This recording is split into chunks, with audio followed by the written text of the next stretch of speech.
Então vamos hoje para o Enem de 2004, questão 23. Cândido Portinari, em seu livro Retalhos de Minha Vida de Infância, descreve os pés dos trabalhadores. Pés disformes, pés que podem contar uma história. Confundiam-se com as pedras e os espinhos. Pés semelhantes aos mapas, com montes e vales, vincos como rios. Pés sofridos com muitos e muitos quilômetros de marcha. Pés que só os santos têm. Sobre a terra, difícil era distingui-los. Agarrados ao solo, era como alicerces. Muitas vezes suportavam apenas um corpo franzino e doente. São texto de Cândido Portinari, chama Retrospectiva, está no catálogo do MASP. Aí começa a questão. As fantasias sobre o novo mundo, a diversidade da natureza e do homem americano e a crítica social foram temas que inspiraram muitos artistas ao longo da história, da nossa história. Dentre essas imagens, a que melhor caracteriza a crítica social contida no texto de Portinari é. Então aí tem 5 obras, né? A letra A parece uma pessoa, um indígena, né? Com os pés para cima. Ou um caçador, você observa que ele tem uma coisa no cabelo, na cabeça, no chapéu. A letra B é um índio se preparando para caçar um pássaro, né? Ele está apontando a flecha para cima. E tem outro lá atrás também, que está da mesma posição. Mostra os pés. Letra C. Observa aí trabalhadores calçadinhos, né? Fazendo um trabalho aí rural, com água. Parece aí um filtro. Essa parte do meio aí parece ou um filtro ou uma seringueira, né? Se você observar aí essa coisa, esse líquido branco pode ser borracha. Então aí, principal mostra trabalhadores também, né? Letra D é uma fotografia e observa que o foco está nos pés. O homem está calçado e a mulher está descalça. E na letra E, observamos aí 3 pezinhos, né? De pessoas que podem ser trabalhadores, né? Observa que os pés estão bem maltratados, né? Parecem pessoas sofridas, né? A unha está um pouco machucada, né? Então, quais são esses pés? Pés disformes, pés que podem contar uma história. Então, pés sofridos, né? Pés semelhantes aos mapas, com montes e vales, vincos como rios. Então, observa que a imagem que mais mostra profundamente os pés, esses pés disformes, esses pés agarrados ao solo, muitas vezes suportavam apenas um corpo franzino e doente. Então, a gente observa que a letra E são os pés mais semelhantes com esses pés dos trabalhadores, né? Que esse texto, Retalhos de Minha Vida de Infância, trata. Então, qual você acha? Vamos ver a resposta correta. Letra E. Então, se você marcou a letra E, acertou. Vamos para a 24? A 24 vai falar sobre o movimento hip hop. O movimento hip hop é tão urbano quanto as grandes construções de concreto e as estações de metrô. E cada dia se torna mais presente nas grandes metrópoles mundiais. Nasceu na periferia dos bairros pobres de Nova York, é formado por 3 elementos: a música, que é o rap, as artes plásticas, o grafite, e a dança, o break. No hip hop, os jovens usam as expressões artísticas como uma forma de resistência política. Enraizado nas camadas populares urbanas, o hip hop afirmou-se no Brasil e no mundo como um discurso político a favor dos excluídos, sobretudo dos negros. Apesar de ser um movimento originário das periferias norte-americanas, não encontrou barreiras no Brasil, onde se instalou com certa naturalidade, o que, no entanto, não significa que o hip-hop brasileiro não tenha sofrido influências locais. O movimento do Brasil é híbrido. Rap com um pouco de samba, break parecido com capoeira e grafite de cores muito vivas. De acordo com o texto, o hip-hop é uma manifestação artística tipicamente urbana, que tem como principais características. Então vamos aí analisar as características desse hip-hop. Letra A. A ênfase nas artes visuais, a defesa do caráter nacionalista. Aí no texto nós observamos então que o hip hop ele possui três vertentes, né? A música, as artes plásticas e a dança. Então as artes visuais, elas focam nas artes plásticas em si, né? Então não entra muito a música e a dança. Então aí já fica um pouco na dúvida. Qual é o conceito de artes visuais do autor dessa pergunta? Defesa do caráter nacionalista. Aqui está falando, né, de resistência política, não de caráter nacionalista. Então ser ufano do país é uma coisa. Resistência política pode ser uma pessoa que lute contra o governo a favor da população. Nacionalista já seria apoiar o governo, apoiar o Brasil, como os americanos fazem, né? Vão para a guerra, morrem pelo país, né? Então, tem que observar aí, caráter nacionalista em qual sentido, né? Então, a letra A não parece muito condizente com o que o texto trata. Letra B. A alienação política e a preocupação com o conflito de gerações. Muito pelo contrário, né? Então, se é uma forma de resistência política, a pessoa que está no meio do hip hop é uma pessoa altamente política, está a par de tudo que está acontecendo e está lutando pelos seus direitos, pelos direitos da população negra, pelos direitos das pessoas mais humildes. E a combinação de linguagens, olha só, a afirmação dos socialmente excluídos seria essa resistência política, né? No texto, fala sobre os excluídos, vamos achar? No texto fala aqui, enraizado nas camadas populares urbanas, o hip hop afirmou-se no Brasil e no mundo com um discurso político a favor dos excluídos. Então a letra C tá, afirmação dos socialmente excluídos, né? A afirmação é se mostrar presente, lutar, mostrar que precisa também de direitos, né? Que nós não temos só deveres, né? Combinação de linguagens, que está no texto, né? Música, artes plásticas e dança, né? Que são as linguagens das artes. Então a C está muito correta. Vamos ver se a gente acha uma melhor que a letra C. Letra D. A integração de diferentes classes sociais e a exaltação do progresso. A integração de diferentes classes sociais pode até ser, porque o texto deixa claro que é um trabalho, né, a favor dos excluídos, né?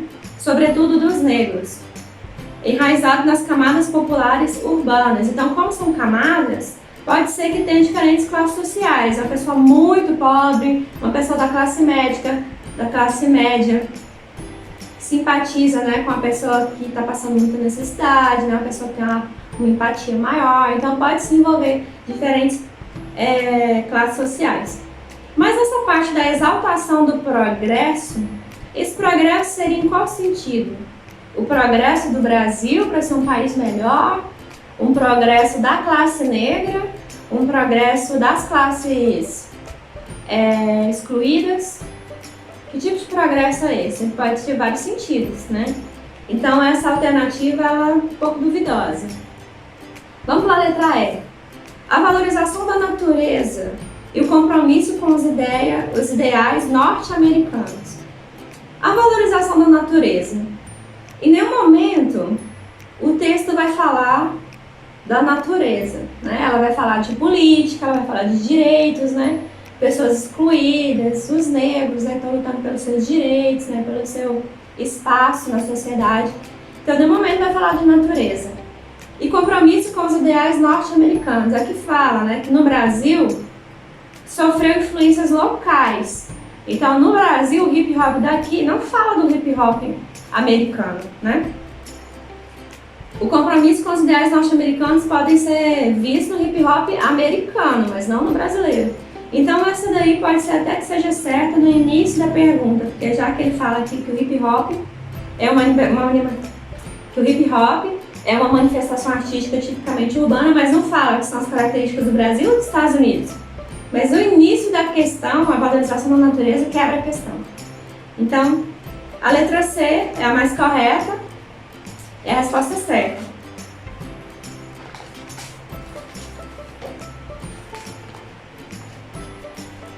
Vamos para o Enem de 2005. No Enem de 2005 tem duas questões que dá para a gente responder juntas, né?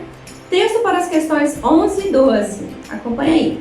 Cândido Portinari, um dos mais importantes artistas brasileiros do século XX, tratou de diferentes aspectos da nossa realidade em seus quadros. Aí no número 1 tem um quadro dele, número 2, número 3, número 4. Sobre a temática dos retirantes, Portinari também escreveu o seguinte poema: os retirantes vêm vindo com trouxas e embrulhos, vêm das terras secas e escuras, pedregulhos doloridos como fagulhas de carvão aceso. Corpos disformes, uns panos sujos, rasgados e sem cor, dependurados. Homens de enorme ventre bojudo, mulheres com trouxas caídas para o lado, pançudas, carregando ao colo um garoto, choramingando, remelento. Cândido Portinari, Poemas, Rio de Janeiro. Aí a número 11 está perguntando o seguinte: das 4 obras reproduzidas lá em cima, assinale aquelas que abordam a problemática que é tema do poema. Qual das 4 aí você acha que mais condiz com esse poema? Então vamos lá? A letra A 1 e a 2. Observa que na 1 as pessoas estão muito bem vestidas, estão dançando, né? Não condiz nada com o que fala o texto. A número 2, ela já parece muito, né? São pessoas esqueléticas, né? Pessoas sofridas, tem uma criança do lado, a trouxa na cabeça e tal. Talvez seja. B, 1 e 3. A 1 também não condiz nada com o poema, mas a número 3 já aparece bastante, né? Tem uma pessoa com a trouxa na cabeça, um animal, eles estão andando aparentemente a pé, né? Um aí tá com um cabo na mão, pode ser de um enxado ou apenas um cabo para apoiar na caminhada, né? Meio certo. Letra C. A 2 e a 3 são perfeitas para o poema. A D, a 3 e a 4. A 4 mostra aí um cangaceiro, né? Observa a roupa dele, o chapéu. Então ele não se parece com os retirantes que estão no poema. Então a 4 já está fora. E a E, a 2 e a 4. Também é meio certo. A 2 a gente já viu que sim, a 4 a gente já viu que não. Então a A e a B possuem a 1 que não tem nada a ver com o poema. A D e a E possuem a 4 que também não tem nada a ver com o poema. A C é a mais correta porque possui as duas que se parecem muito com o texto que a gente acabou de ler, né? Então qual que é a resposta certa? A C. Número 12. Na número 12 tem um texto. No texto de Portinari, algumas das pessoas descritas provavelmente estão infectadas com o verme Schistosoma mansoni. Os homens de enorme ventre bojudo corresponderiam aos doentes da chamada barriga d'água. Então a pessoa fica com a barrigona, né? Por causa desse verme, né? O ciclo de vida do Schistosoma mansoni e as condições socioambientais de um local são fatores determinantes para a maior ou menor incidência dessa doença. O aumento da incidência da esquistossomose deve-se à presença de... Então, é uma questão de ciências misturada de artes. Então, vamos tentar responder. Letra A. Roedores, ao alto índice fluvial e à inexistência de programas de vacinação. Letra B. Insetos hospedeiros, indivíduos infectados, a inexistência de programas de vacinação. Letra C. Indivíduos infectados de hospedeiros intermediários e a ausência de saneamento básico. Letra D. Mosquitos, a inexistência de programas de vacinação e a ausência de controle de águas paradas. Letra E. Gatos e de alimentos contaminados e a ausência de precauções higiênicas. Essa aqui é a resposta à letra C. Você vai pesquisar, tá, sobre essa doença e vai conversar com seu professor de ciências para saber por que um verme ele não é transmitido, por exemplo, por mosquitos, né? Na letra D vai falar de mosquitos. E por que, por exemplo, não é da letra A, que é de roedores, e nem da letra B, que são insetos hospedeiros? Pode ser da B, da C ou da E, que gatos também possuem vermes. Então você vai pesquisar aí, diferença de vírus, bactérias e vermes Que tipo de hospedeiros podem trazer um verme, né, para a pessoa se contaminar? Será que é por alimentação, pela água contaminada, né? Então tudo isso você vai pesquisar para você entender essa questão, ok? Porque ela não é só de artes, então eu não posso responder sozinha, ok? Então, bons estudos. Na mesma prova de 2005, nós temos a questão 20 a 21, vai falar da dança. Vamos responder? A número 20 a 21 possui um texto em comum. Vai dizer assim: a dança e a alma. A dança não é movimento, súbito gesto musical. É concentração no momento da humana graça natural. No solo não, no éter pairamos. Nele amaríamos ficar. A dança não vento nos ramos. Seiva força perene estar. Um estar entre céu e chão, novo domínio conquistado, onde busque nossa paixão, liberta-se por todo lado. Onde a alma possa descrever suas mais divinas parábolas, sem fugir à forma do ser, por sobre o mistério das fábulas. É um texto de Carlos Drummond de Andrade. E a pergunta é a seguinte: a definição de dança em linguagem de dicionário que mais se aproxima do que está expresso no poema é: letra A mais antiga das artes, servindo como elemento de comunicação e afirmação do homem em todos os momentos da sua existência. Letra B, a forma de expressão corporal que ultrapassa os limites físicos, possibilitando ao homem a liberação de seu espírito. Aí no primeiro e segundo trecho vai falar, né? Não é movimento, é concentração no momento da humana graça natural. A forma como o texto passa dá essa ideia, né? A forma de expressão corporal que ultrapassa os limites físicos parece algo sobrenatural, como a forma que Carlos Drummond trabalha aqui no texto. Vamos para C. A manifestação do ser humano formada por uma sequência de gestos, passos e movimentos desconcertados. Pelo texto, a gente observa: no solo não, no éter pairamos, nele amaríamos ficar. A dança não vento nos ramos, seiva força perene estar.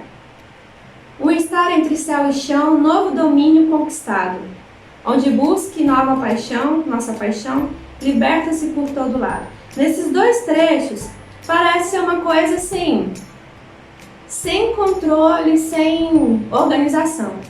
Mas no primeiro, a gente observa, é concentração, no momento da humana graça natural. Então, quando ele fala de concentração, esse movimento ele é pensado, né? Então, ele é trabalhado de forma organizada. Então, a gente vê que essa C, ela não tem muito sentido. Também quando ele fala sequência de gestos, aqui ele fala que às vezes pode não ter sequência, uma sequência pensada. A pessoa pode criar essa sequência, mudar uma sequência. Letra D. O conjunto organizado de movimentos do corpo com ritmo determinado por instrumentos musicais, ruídos, cantos, emoções, etc. No texto não fala de instrumentos musicais. Então aí a gente já elimina. Letra E. O movimento diretamente ligado ao psiquismo do indivíduo e, por consequência, ao seu desenvolvimento intelectual e à sua cultura. No texto também não fala de cultura. Então a gente está ali entre a letra A e a letra B. Vamos ver então como que a gente vai conseguir resolver isso. Letra A mais antiga das artes, servindo como elemento de comunicação e afirmação do homem em todos os momentos de sua existência. No texto não fala dessa afirmação, ele não fala que ela é uma arte antiga, né? Isso talvez a gente saiba nos livros, né? A gente sabe que a dança é uma arte muito antiga, né? No classicismo a gente vê a dança, o balé clássico e tudo mais. Mas a letra B, olha como que ela está muito casadinha com o poema. A forma de expressão corporal que ultrapassa os limites físicos. Lá no terceiro trecho, no terceiro estrofe vai falar: um estar entre o céu e chão, novo domínio conquistado. Então é algo sobrenatural, né? A pessoa flutua, levita. Então ela parece muito com essa ideia, né? Ultrapassa os limites físicos. A gente não pode voar, Então, na dança, é como se a pessoa ultrapassasse esse limite, possibilitando ao homem a liberação do seu espírito. Então, no texto ele vai falar, onde a alma possa descrever suas mais divinas parábolas, sem fugir à forma do ser, por sobre o mistério das fábulas, libertar-se por todo lado, tá no terceiro parágrafo. Então a B, ela tem muito, ela tem muita semelhança com o texto que a gente acabou de ler. Então a resposta certa é a B. Número 21. O poema A Dança e a Alma é construído com base em contrastes, como movimento e concentração.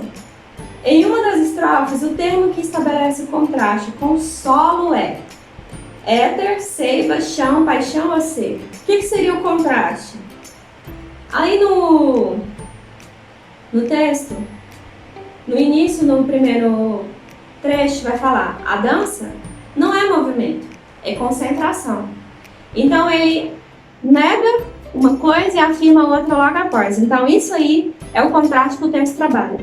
Então ele já afirmou que movimento e concentração é uma base em contrastes aí no primeiro parágrafo, no primeiro trecho. Na segunda estrofe vai falar, no solo não, no éter pairamos. Então, aí tá falando, né?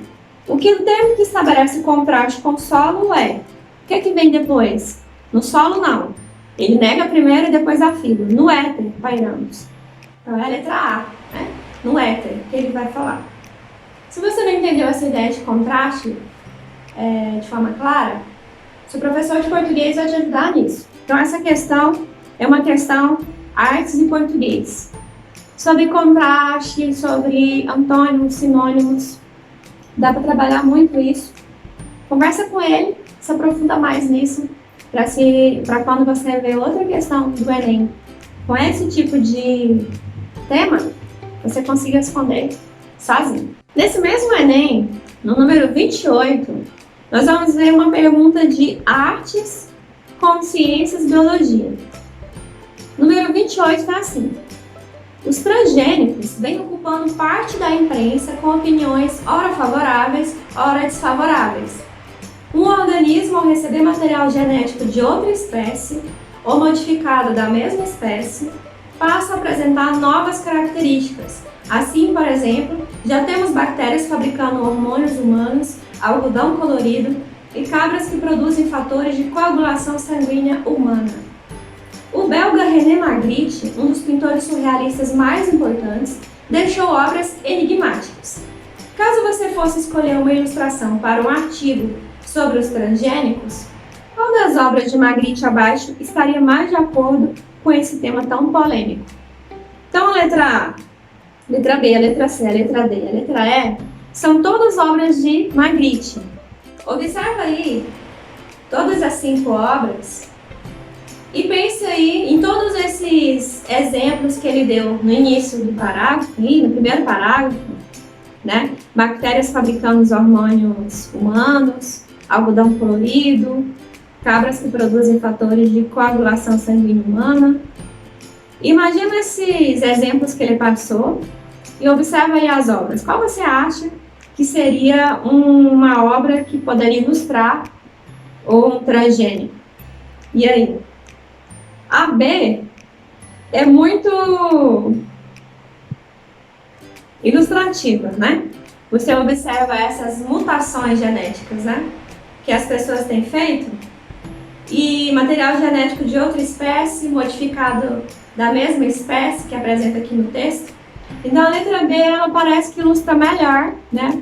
Essa é a ideia. Tá vendo aí que a parte de cima de um peixe e a parte de baixo é de um humano? Então a letra B é a nossa resposta certa. Quer se aprofundar mais em transgênicos? Conversa com seu professor de biologia, de ciências, né? E pesquisa mais sobre isso, é um tema muito legal. Esse é um Enem de 2005, mas que até hoje, em 2020, a gente já conversa sobre isso e existe muita polêmica também sobre isso atualmente. E a última questão, de 2005, eu trouxe a número 30 sobre o Braille. Por quê? Recentemente teve uma redação sobre língua de sinais, surdos, e muita gente ficou na dúvida, né? Se era dos surdos, dos cegos, e aí gerou uma polêmica. Muitas pessoas não sabem o que é Braille e língua de sinais, quem usa, né? E essa questão aí eu falar sobre o Braille, olha que legal. A escrita Braille para cegos é um sistema de símbolos no qual cada caráter é um conjunto de 6 pontos dispostos em forma retangular, dos quais pelo menos um se destaca em relação às demais. Por exemplo, a letra A é representada por, aí o primeiro pontinho, que é em alto relevo, né? O número total de caracteres que podem ser representados no sistema Braille é. Então, observando essa imagem, fazendo cálculos, não sei como que funciona aí na matemática, eu não sei se é possível, né, você definir essa quantidade só pelas informações que estão aqui. Então, eu fiz uma pós-graduação em Braille e Libras há uns anos atrás, e foi o que me chamou a atenção nessa questão. Por quê? A inclusão hoje, ela está presente em todos os locais, né? Principalmente na escola onde você estuda, né, onde você trabalha. Com certeza alguém deve ter um coleguinha que é cego, né, ou surdo, que usa língua de sinais ou que usa o Braille, a reglete para fazer os furinhos, estudar e tudo mais. Então essa questão, a resposta certa é a letra D, com 63 caracteres, né, 63 possibilidades. Não sei como você faria essa conta, né? Como você descobriria isso. Talvez conversando com seu professor de matemática, você consiga chegar num denominador comum. Mas essa informação eu sei porque eu estudei sobre o código Braille, né? Então é interessante você pesquisar também sobre a inclusão. Hoje as pessoas estão falando muito sobre autismo, sobre surdez, sobre libras, sobre cegos, sobre Braille, né? Sobre pessoas com diferentes deficiências, pessoas superdotadas. Então, se você ainda não sabe sobre isso, você está ficando para trás. Dá uma pesquisada, procure entender melhor, né? Porque em todos os ambientes agora a gente tem esse trabalho de inclusão e a gente deve entender melhor sobre as especificidades, as peculiaridades de cada pessoa no nosso meio de estudo, no nosso meio de trabalho, ok? Vale a pena você estudar mais sobre isso. Então, ficamos por aqui, bons estudos, até o próximo vídeo, a gente vai continuar em 2006, no Enem de 2006.